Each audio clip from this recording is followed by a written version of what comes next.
Hello and welcome to today's episode of pianoTV. I am Allysia, your host, and today I wanted to bring up a topic that some of you might be familiar with, and it's the topic that Dr. John Mortensen introduces called the 4 Pillars of Piano Technique. Now, he has a wonderful playlist that I encourage you to check out, and I've linked it below on YouTube.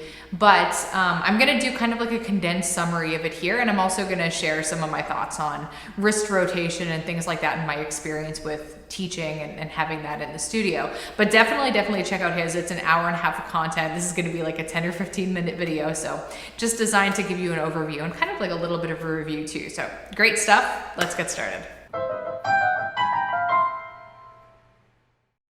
So here are the 4 pillars as presented by Dr. John Mortensen.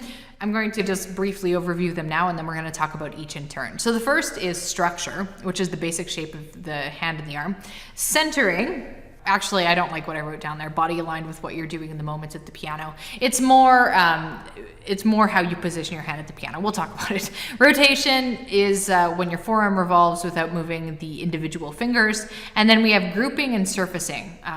When do I stay down and when do I lift? So staying down and playing smooth would be grouping, and then surfacing would be lifting. So the first pillar is what he calls centering, and he says, if it looks awkward, it is awkward. And I think the best way to illustrate this is to think about if you're standing up, I can't really do it right now. Okay, so if you're standing completely vertical, pin straight, and someone comes and gives you a shove, you're gonna tip because all of your muscles are kind of like rigidly postured upwards, and it's kind of like a tense pose. Whereas if you widen your stance, you widen your legs, have a little bit of give and movement in your joints, and then you stand like that, and then someone comes and pushes you, you'll be able to withstand it and not tip over. So I use this to illustrate the idea of kind of like your hand doing the same thing when you're playing piano, having that feeling of balance as opposed to trying to keep everything. This is again, you have to watch this video because it's kind of hard to explain, but you don't want to have your hand just completely awkwardly positioned without moving. Basically, there's this idea with piano that we need to keep our wrist completely pinned straight when we're playing and then press our fingers down like pistons. And this is kind of akin to standing completely vertical without any relaxation of your posture, without any give. Your fingers should move your wrist as you play it. Instead of keeping it rigid like this, you should have a little bit of this when you're playing. And your center, your midpoint is always kind of flexible. The next pillar is hand structure. And this is actually one of the first technical postural things that I teach in my piano lessons because I find it to be maybe one of the most important ones. Now, in terms of like how to position your hand at the piano, there's a couple examples I can give you. One is John's and one is mine. So if you, actually you can probably do this right now. If you're at home, you have like a table in front of you or something, rest one hand on the table, completely flat, one hand just like splayed out flat. And then the other hand, have it with a bit of a curve, and prop up your thumb, like the base of your thumb on the table. And it's interesting that this, even though it has a curve and you're propped up with your thumb, is totally neutral and relaxed, and you could have your hand in this pose for hours. And this would be very difficult to maintain. Yet a lot of people try to play piano with this flat hand. So just to give you a feel of how much tension this is going to create, you probably feel it already just by comparing the two. I can already feel the tension in this hand. But if these two hands now were to get into a fight with each other, we have our one straight, stressed out hand, and then we have our curved, chill, relaxed hand, and they press their fingertips against each other and have a duel. You'll notice that the one that gives way, and this should be no surprise, is the flat hand. You can feel like when you press, you have that pressure on the tendons in this part of your hand. Whereas this hand, like if you put like, this is, Dr. John Mortensen has an awesome bridge explanation, which you should definitely check out. I'm not going to try to replicate it here because I would butcher it. But the idea is this curve is an incredibly strong shape, and you're using your bones as well as, so you're not really using any muscular effort to resist. So the idea is if you're trying to play piano like this with a flat hand, it's going to be really, really tense. If you play with a curved hand, you're not really going to have to expend a lot of energy to play. So the next pillar is wrist rotation. And if you just like right now, just rotate your wrist, You'll notice one of the best benefits of having wrist rotation is that it moves your fingers for you. So instead of each individual finger mustering all this energy when you're pressing the keys of the piano, wrist rotation can kind of let gravity take care of some of that work and play the notes for you instead of your fingers doing 100% of the effort. Another interesting thing is when you're rotating your wrist like this, you would think that the middle finger is like your center point, but it's actually your index finger. So when you're rotating your wrist, you notice that it's right here, your index finger, that is kind of acting as your pivot, and it's staying the most steady. So I just thought that was a really cool and interesting fact. It might change how you guys are thinking about the center of the hand. A good way to practice wrist rotation is to just practice an Alberti bass pattern, and you can do this in the left or the right hand. An Alberti bass pattern is, I'll just play it on C chord. When you go from the bottom to the top to the middle to the top, bottom, top, middle, top, bottom, top. And if you try playing an Alberti bass pattern with rotation in slow motion, you notice I'm kind of sinking into the low note. My wrist is tilting when I press the pinky. So it's almost like my thumb and my pinky don't have to really press that much, because the rotation motion itself, like I'm just kind of going like this, and that's doing 85% of the work for me. And going back to that E kind of pulls us back to center. So practice it with the rotation, and then practice it without. Having your fingers put in all of the effort, like 100% of the effort in my fingers, and it probably looks awkward on camera, and it feels incredibly awkward too. So that's a good way to experiment with the technique. Finally, our fourth pillar is grouping and surfacing. And this is something that many piano players probably do without thinking about it. I've done it without thinking about it, and I'm like, it's genius. I'm really glad that I finally have a term to hang this idea on. You're basically organizing. This is a really useful technique when you're doing hard and long extended passages. And the idea is you separate the notes into where you're doing like smooth passages and where your hand has to lift. So I'll show you on the piano, but with an example as an arpeggio, if you're playing C, E, G, C, you have to lift off in order to go play the next set of notes. So that would be a group. And then the lift would be your surfacing, and then you would play another group. And there are so many benefits to this. One of the main benefits is mental. It's in your brain. If we have this long, endless string of notes that we're supposed to play, it's like, say we have 13 notes in a row or something like that, and we try to just kind of remember all 13, it's gonna be just, our brain's gonna mush. It's gonna be hard to keep track of it. But if we divide it into like 5 and 4 and 4, I think that adds up to 13. Depending on where the surface lifts are, maybe you have like a little 5-note like ba-da-da-da-da running up passage, and then you have a little zigzag. That would be a really good point to kind of divide the passage. So it's mental in the sense that, like, it's physical in the sense that you are literally lifting when you're surfacing, but it's mental in the sense of you're creating divisions in the notes. So instead of thinking of 13 notes in a row, you're thinking in smaller segments, which makes fast parts a lot easier to play. And again, this is something that many of us have probably done intuitively without really thinking about it. So really, really great term for it. Bringing this down to earth, let's use arpeggios as an example. Anytime your fingers, and I kind of showed you this in the air, but anytime your fingers physically need to move is where you surface. So this is a grouping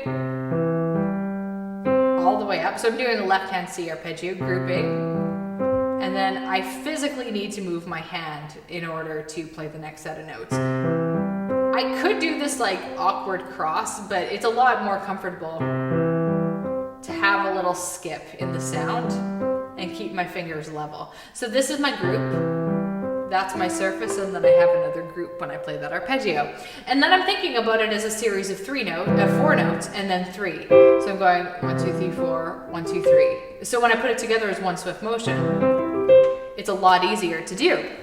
And then scales you can kind of think of in the same way. If you're playing, again, I'm just gonna do a C scale for convenience, but if you think about it as that's 3 notes, and then I have to have a lift.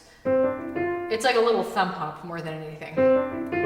And then I have 4 notes. So I have 3, 4. So it's easier to think about it as 3 and 4 instead of 7. If I'm thinking about 7, it's just it's cumbersome mentally, and it's a little cumbersome physically too. So I'm going 1, 2, 3, 1, 2, 3, 4. 1, 2, 3. So 3, 4. And to do it fast is a lot easier when you're, and then you can kind of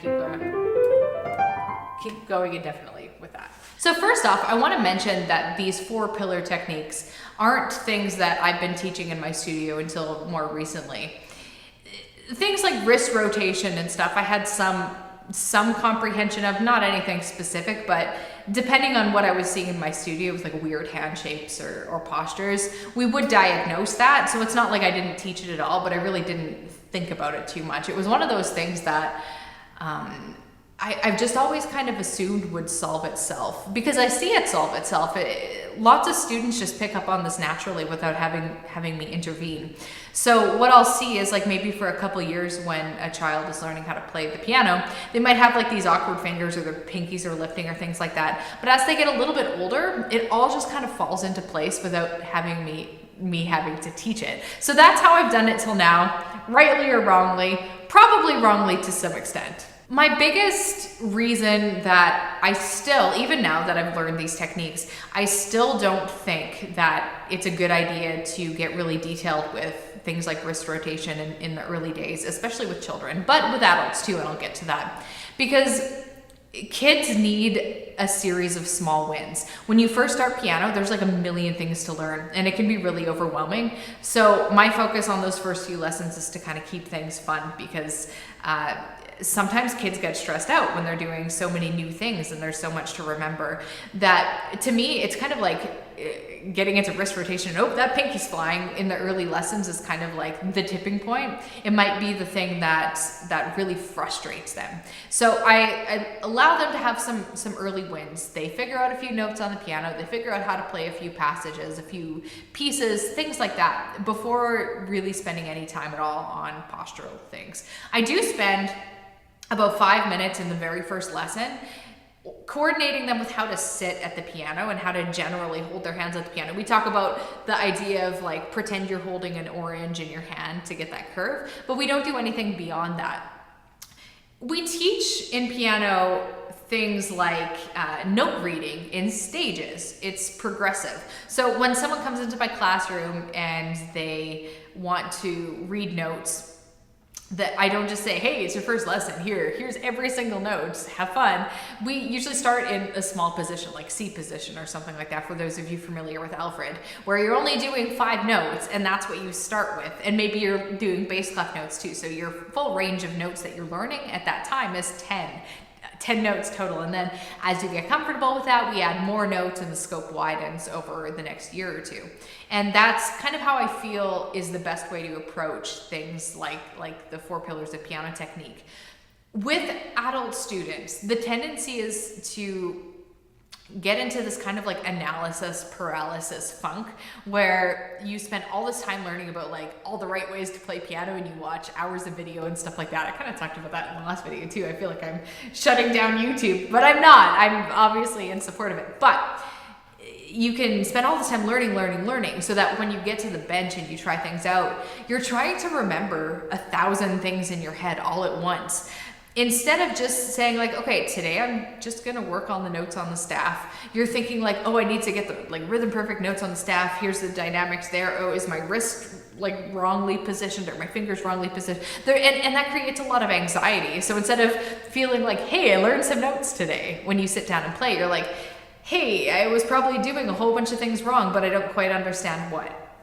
So yeah, that can be really anxiety producing, especially for adults in the more beginner stages. So again, like, these are important things to learn, but it's not like, unless you're having like hideous technique when you're playing, it's not gonna do any damage in the short term to just like build those technical ideas in stages. You don't need to have like the perfect wrist rotation right when you're starting. If your fingers are kind of being like pistons when you start, that's okay. If your pinky's going up a little bit when you start, that's okay. I don't think that needs to be like harshly corrected immediately. It does need to be corrected, but not immediately. So for an adult student, I would probably expect them to have good hand technique in the way they play, in the way they hold their hands at the piano, in their rotation, everything like that in a year or two.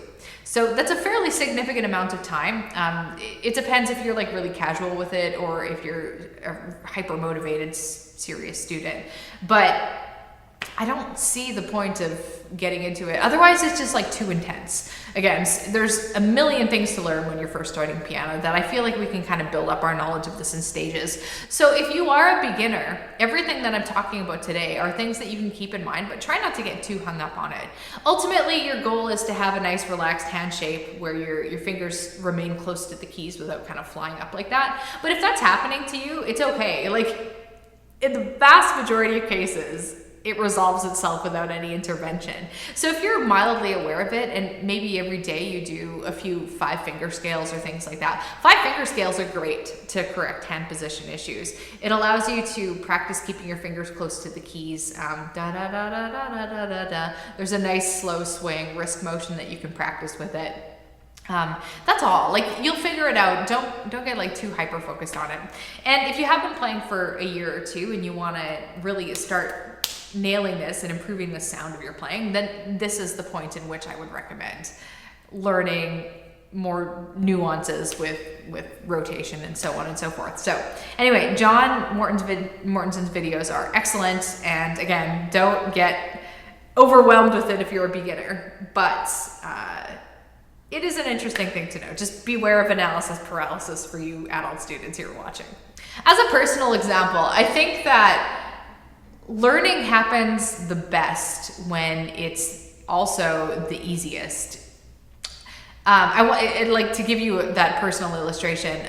My daughter's learning how to talk, and the other day we were reading a book about fish, and I was like, we should learn the word fish. Like I should teach her how to say this. And she didn't really care. Like she liked flipping the pages and stuff, but she wasn't really like, I don't think she's really ever seen fish. Maybe this parenting lesson it's actually like to take my child to the aquarium or something like that. But she didn't have any interest in saying the word fish. So I was like, well, okay, whatever, I tried. And then the word puppy dog, she learned really easily. She didn't even have to like try because my husband's sister has a dog and she sees that dog pretty often and she loves him. She gets really excited around him. So she learned puppy dog really fast. And it was because that's what she was interested in learning. That was what was right in front of her. And she was highly motivated to learn that particular word or sound because of this dog that was in her life. So that was a point in which learning was easy and natural for her. And when we're learning something like an instrument, this is kind of how we learn too. There are things that you should feel like you're an enjoyable stream of learning. If you're feeling like things are a grind, maybe you're trying to push yourself to learn things that are maybe past where you're at right now. Maybe you need to simplify. Maybe you're trying to push yourself to learn things you're not interested in, like my daughter with the fish. She'll be interested in fish eventually, I'm sure of it. But at this like particular junction in her life, I was trying to direct her learning when really I should have just been paying attention to what she was already interested in. And you can maybe have that experience with your own piano practice too. This got a little bit of abstract and wayfaring, but I thought it was another important point to mention with the rest of the content of this video.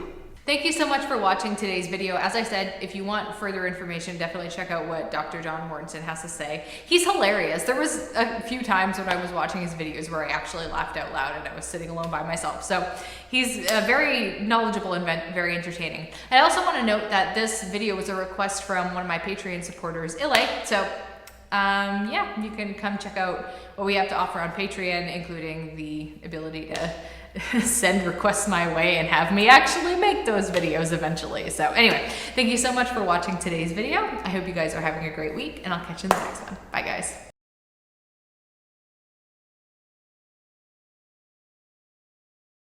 No, completely vertical. Is that vertical? No, horizontal is this way. Vertical is this way. Okay, I was right the first time.